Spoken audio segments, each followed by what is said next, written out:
creator created so much profit. With such performance, maybe we will find an answer to one of the greatest mysteries of the world. How much money is enough money? Around another hidden cave was revealed. I've been down there, but it's an extremely hard climb, and I can't say for certain much about it yet. But there's this hidden cave, and inside the cave there's some statues and some diorite vases, which held scrolls and tablets inside. One of the scientists here has some knowledge of ancient languages, and told the inscriptions on them say something about the statues supposedly being some sort of key. They should reveal to you the tree of life, whatever that is. It speaks about some kind of purification that needs to be done, and the purification has something to do with gold powder. I noticed that with the same symbol I already saw earlier carved on the stones. We've also found tons of valuable minerals on the way, so we've started to construct more solid pathways to make these cavities more accessible. Some lady who is an expert in ancient cultures is coming down here, and she could have the knowledge to interpret the scrolls and translate more information. So you can talk to this archaeologist just as soon as she comes back to the tavern at the surface. She'll tell you more, but what we've already been hearing from the intercoms, the scrolls she's translating, and the information you're about to hear is something you're going to want to take a seat for. Translated tablets are talking about some ancient inner-earth civilization who created our species down there, and they would have credible historical accounts going back millions of years. Our understanding of ourselves and our history will be substantially rewritten, mate. Exciting, but it makes my head spin. So, we've just discovered another side cave. There were these futuristic generators inside, and it sounded like they had water going through them. And then get this, connected to them with these honeycomb-looking things. They had holes the size of you and me. What I've gathered, these pods connected to the water, and they created something inside these honeycombs to work inside these mines. And then we were also told they're speaking about the beings who created them being giants compared to us. So I've been thinking maybe they couldn't fit into these tight holes and underground cavities themselves and had to make a smaller creature to crawl and dig gold for them. Well, anyway, I'll get in contact with the linguistic experts. Myself, I'm going to be helping around here setting up some equipment these new folks brought with them.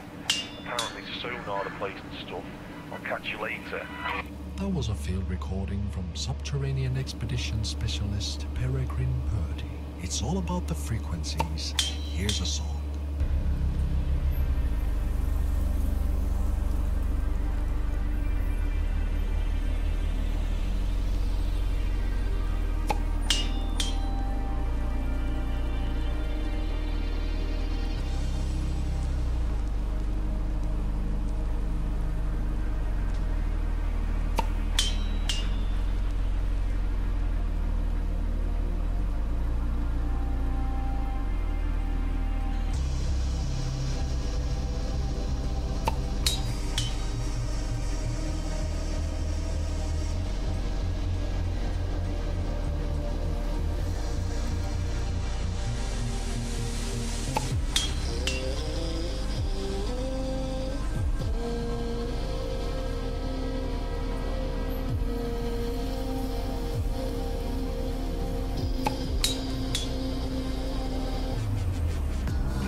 Radio number. Future of music.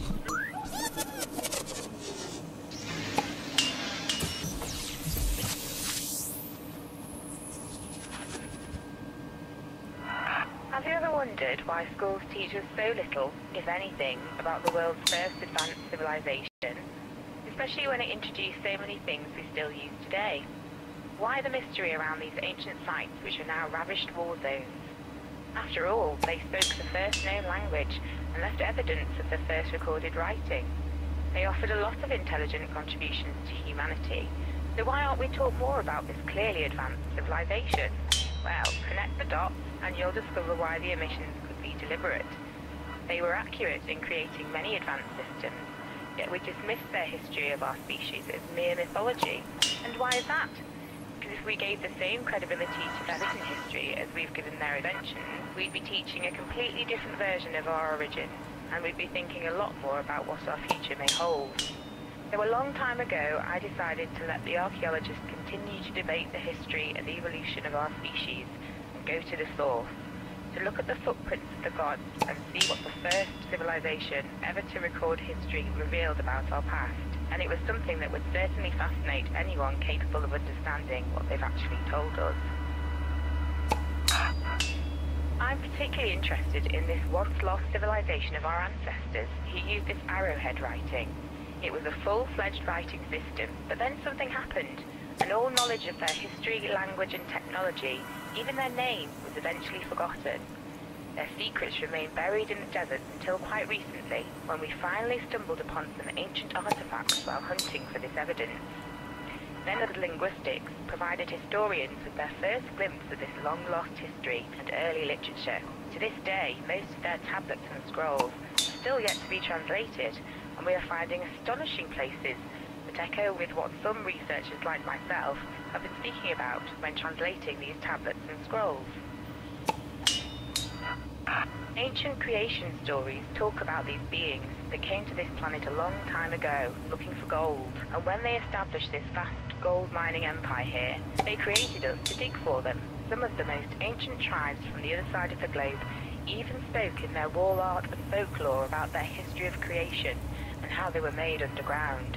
Now we have found ancient underground tunnels and cities with amazing objects, and it becomes more mysterious and interesting the more you start looking into all of this in depth. We are literally here now digging up the answers. Many of these caves had entrances seemingly deliberately destroyed and hidden, so someone went to great lengths to hide all this information. But then again, someone also went to incredible extent to preserve some of this as if they were meant to be found.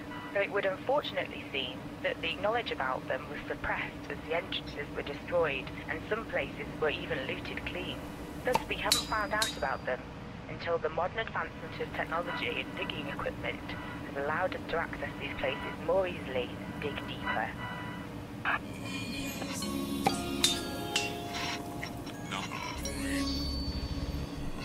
You are tuned into Radio CDT number 3. I'm your host, Sammy P, and now tuned to this.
It contradicts with mainstream history and archaeology so much that if somebody from the archaeology circles would start talking about these findings, they would end up ridiculed and even losing their financial status.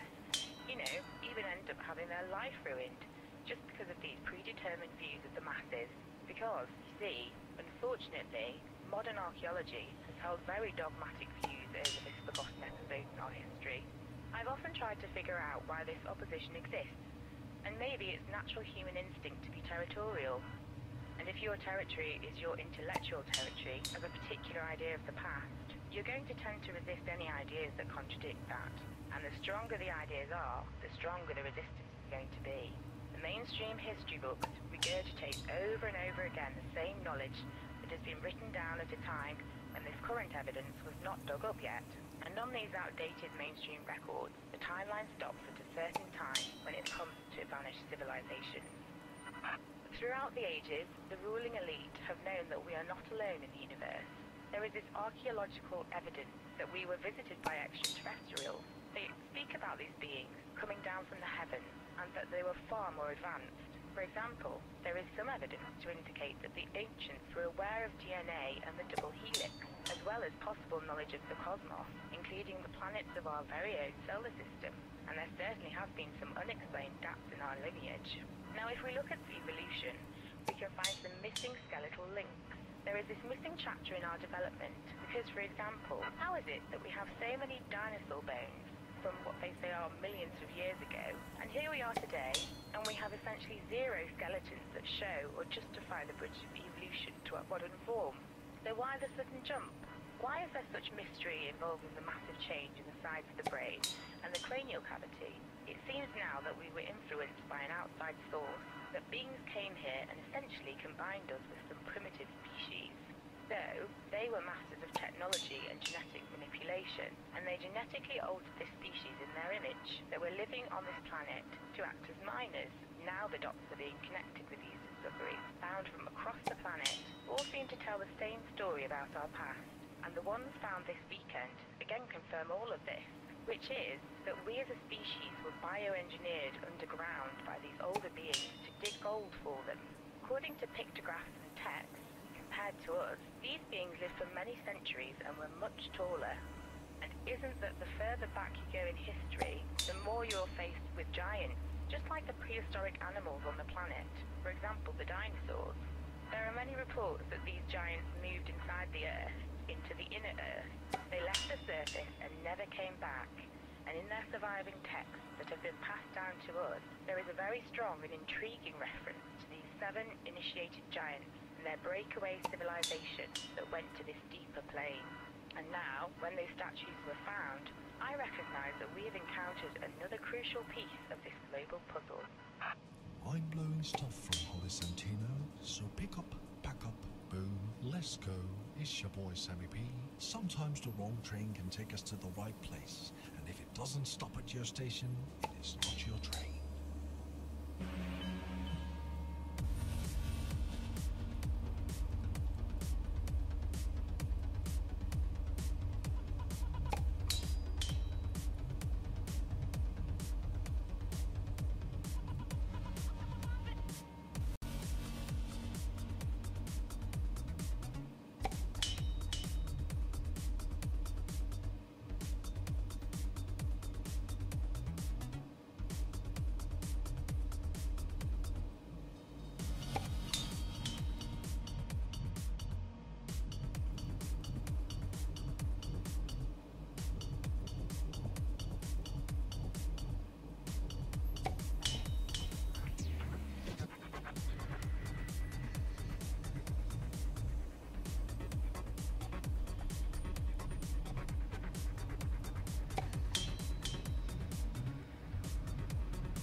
they found from here indicates the fact that they also used gold in powdered form, ingesting it.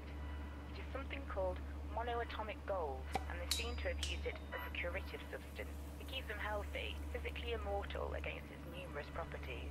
It's some sort of superconductor, and if you ingest it, the monoatomic circuits in your body, the nervous system, becomes a superconductor. Information in your body can travel instantly, and your DNA gets harmonized. Plus, some have studied that it allows levitation. Monoatomic form of gold also has cloaking properties that can make objects disappear. They described portals into the underworld, and that the underworld is actually a plane between spirit and nature. It's an area of reality where spirit becomes nature, and nature then turns back into spirit. So it's an intermediary, sort of paradoxical point of this apparitional realm, which is closer to spirit than nature is, because it's where nature comes out of.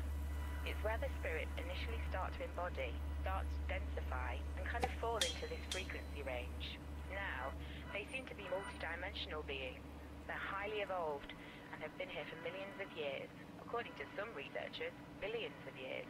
And they're telling us that since we are their genetic offspring, we have that capacity in us, and the ability to detect multidimensional states is encoded in our DNA. We need to use our senses to spot all of the visible signs of the help that we're getting from these beings of higher consciousness, because we are now aware that something is here. We have been receiving subterranean signals, which could be understood as a sign.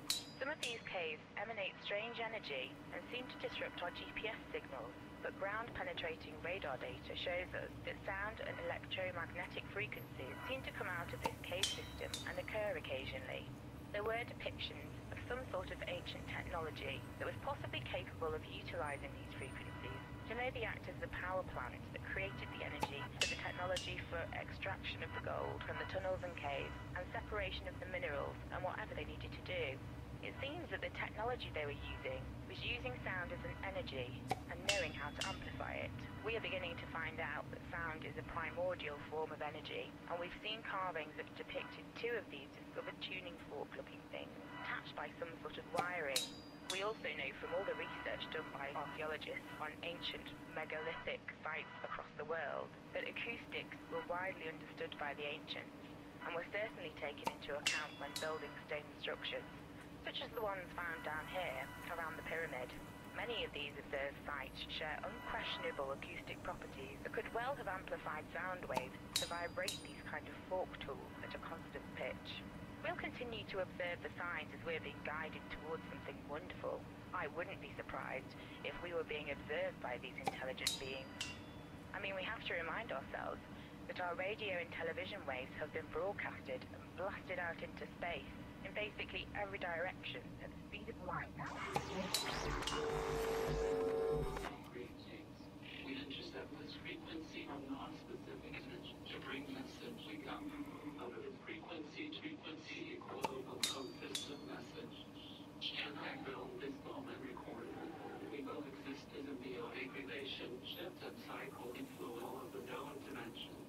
We share ancestral place important collective essence. You are our children, we are your ancestors. Purpose behind your existence, harness light and tap superhuman capabilities. We have done this hundreds of millions of years and visited many planets. We inhabit an ecosystem of new species. We have set balance.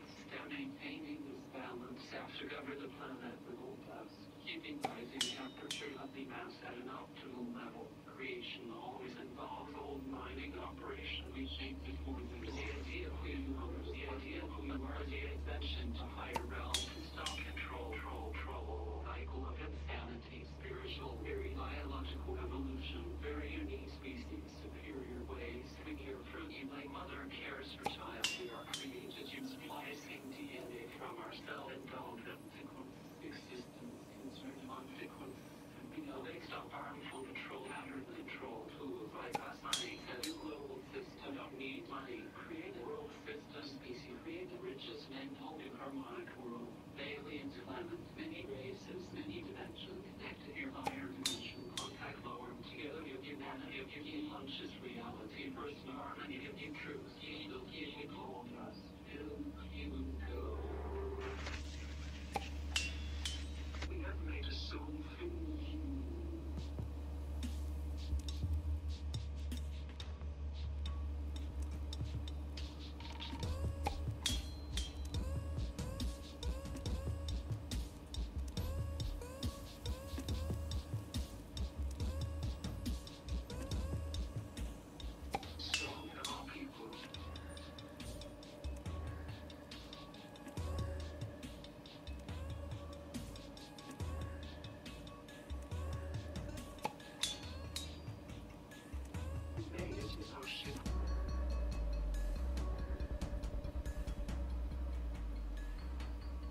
Famous song of our people, we made it in our ship.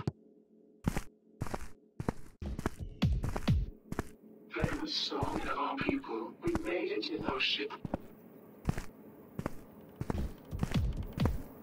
Famous song of our people, we made it in our ship.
Still left, and a weird-looking stone circle formation thing with the top of a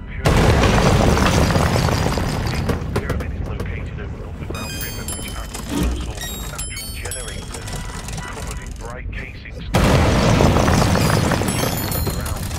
There was also a wall carving that appeared to be showing some sort of musical scene happening next to the pyramid. Tools. Our searching party spent 12 hours out there.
CDT number 3. Sammy P. All night.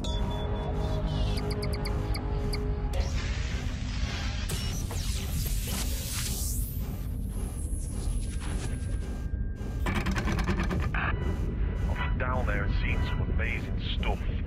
We did an expedition to survey more of this large cave system and followed all sorts of bizarre, complex chambers that appeared to have no end. Then we went through this little opening and we started going down and down and down and further into this long tunnel. All of a sudden it opened into this beautiful, huge cavern with a lake that went further into the caverns. There were all kinds of rocks and crystals in the stone walls. Then we dug ourselves into this side chamber and there were these things that looked like a massive tuning fork.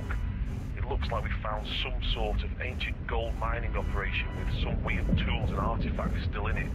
Some sort of unidentified technology, mate. They seem like new sophisticated equipment, but apparently they're really old and we haven't figured out how to use most of them. But one of them seemed to emit some sort of peculiar beam, and I held one like some sort of speaker. It had these little symbols or notches on the end with a golden inscription that looked like some sort of geometric particle symbol. They seem like practical tools. I'll study up on them a bit more and keep you updated. Yeah, whoever these people were, they seem to have harnessed the power of sound and water, these natural forces. All of this technology here is clearly not recorded in history. Natural forces are harnessed here in ways previously unseen in archaeological records. There's perfectly shaped granite, diorite, and these perfectly fitting stone walls. You couldn't shape these kind of hard stones in this intricate way without some sort of advanced method. They are made from extremely hard interlocking minerals. These igneous rocks would wear down normal old tools, and with modern technology, it would take diamond-tipped tools and lots of cooling fluid to achieve this kind of stonemasonry. This discovery will change our perception of history and probably finally give an explanation to some of the similar mysteries of the past. So we've been working now studying this large apparatus which I mentioned before. It looks like a huge tuning fork, and it seems to be some sort of sonic drill. It can vibrate in such a way to act like a very high-frequency jackhammer. Here we found that they had turned the handle of a large tuning fork into a sonic drill. There's some sort of frequency gauge going on at the back, and if the resonant frequency of the cutting rod could somehow match the frequency of the fork that it is attached to, it could work as a giant drill. Traverse vibrations from the fork prongs and move the bottom of the U-shape up and down, which sends longitudinal waves at the rod's resonant frequency. These vibrations create standing waves with the maximum vibration at the beginning and the end of the rod. There is a point of no vibration in the middle where the handle or some sort of operating system is attached. We are trying now here to get them to resonate to a specific frequency without hitting them with a hammer. If this doesn't bear fruit, I guess we'll have to get more people here to analyse the operating systems in the middle. I'll talk to you later.